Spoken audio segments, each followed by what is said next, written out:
Las alumnas Gabriela Escobar Segura, María del Consuelo Ramírez Martínez, del cuarto semestre de Psicología de la Universidad Popular Autónoma de Veracruz, UPAV, presentan las 5 etapas del desarrollo psicosexual de Sigmund Freud. La corriente del psicoanálisis inicia por Sigmund Freud hace más de 100 años en una de las principales influencias de la cultura occidental contemporánea.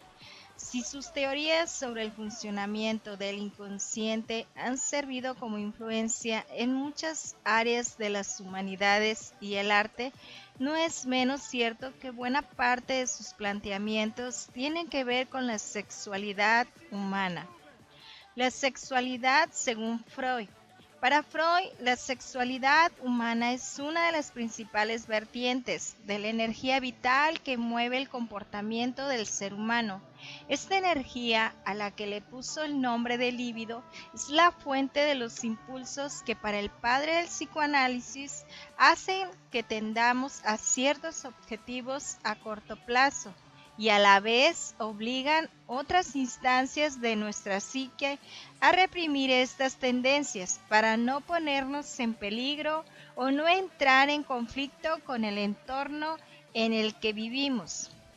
La energía vital que se expresa a través de la sexualidad, según Freud, está presente ya desde las primeras semanas de nuestra vida, lo cual significa que nuestra vertiente sexual no nace en la adolescencia, tal y como muchos investigadores de su época sostenían. Pero las repercusiones de todo esto no tienen que ver simplemente con localizar el inicio de nuestro desarrollo sexual en uno u otro punto de nuestro calendario vital.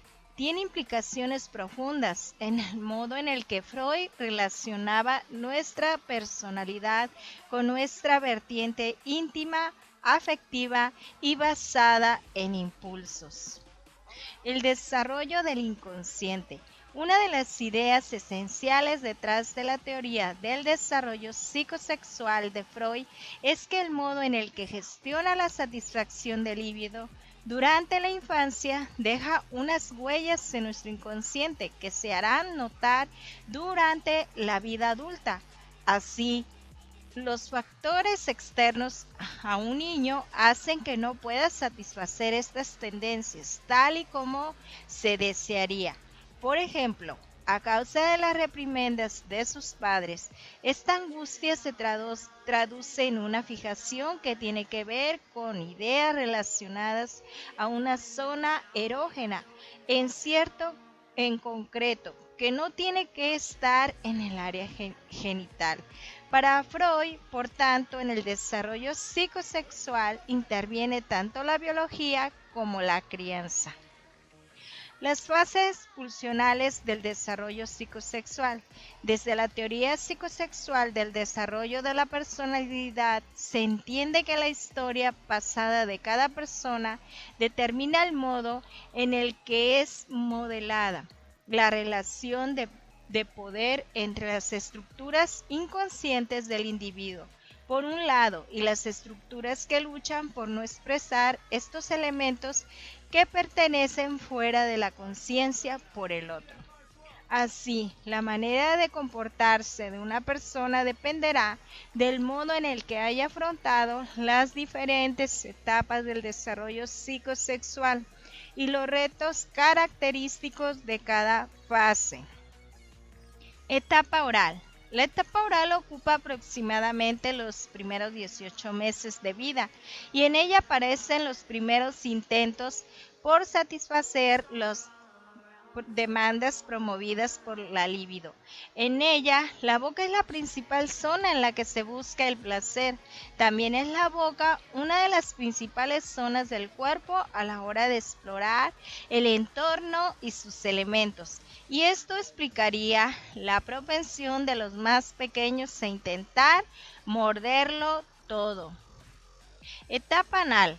Esta etapa se produciría desde el fin de la etapa oral y hasta los 3 años de edad. Se trata de la fase en la que se empiezan a controlar el esfínter en la defecación. Para Freud, esta actividad está vinculada al placer y la sexualidad. Las fijaciones relacionadas con esta fase del desarrollo psicosexual tienen que ver con la acumulación y con el gasto, vinculadas con el espíritu ahorrador y la disciplina en el primer caso, y en la desorganización y el derroche de recursos en el segundo. Sin embargo, según el padre del psicoanálisis, estas dinámicas de gasto y ahorro no se expresarían solamente o principalmente a través de la gestión del dinero. Etapa fálica. Esta fase pulsional duraría entre los 3 y los 6 años y su zona erógena asociada es la de los genitales. De este modo, la principal sensación placentera sería la de orinar, pero también se originaría en esta fase el inicio de la curiosidad por las diferencias entre hombres y mujeres, niños y niñas, empezando por las evidentes disimilitudes en la forma de los genitales y terminando en intereses, modos de ser y de vestir.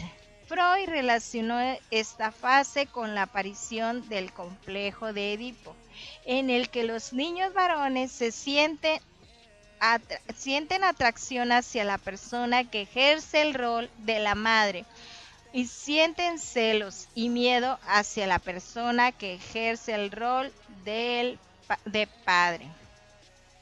Etapa de latencia. Esta fase empieza hacia los 7 años y se extiende hasta el inicio de la pubertad.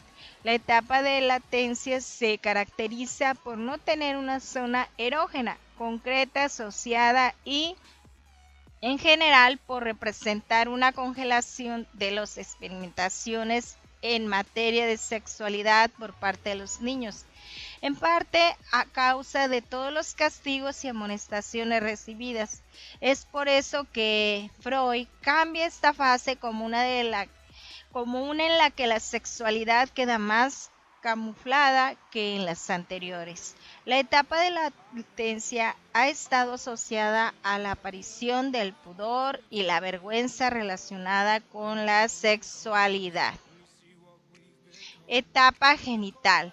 La etapa genital aparece con la pubertad y se prolonga en adelante. Está relacionada con los cambios físicos que acompañan a la adolescencia.